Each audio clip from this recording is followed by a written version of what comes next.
عالمی برادری کو ہم یہ باور کرانا چاہتے ہیں کہ ہم کشمیر کے لوگوں پر جو ظلم ہو رہا ہے، جو بربریت کا طوفان برپا کیا گیا ہے، اس کے لیے اس کو حساب دینا ہوگا۔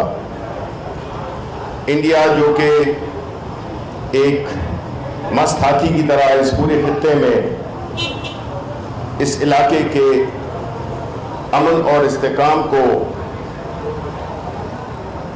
بے وزن کر رہا ہے، اس کے لیے عالمی برادری کو نوٹس لینا ہوگا۔ انسانی حقوق کی وہ عالمی تنظیمیں جو کہ معمولی سی بات پر جہاں پہ اگر ہماری کوئی بات ہو تو طوفان برپا کر دیتی ہیں، اور ایک اتنا بڑا ظلم جس میں کہ پورے ایک خطے کو جیل بنا دیا گیا ہو، اس پہ عالمی برادری بالکل خاموش ہے۔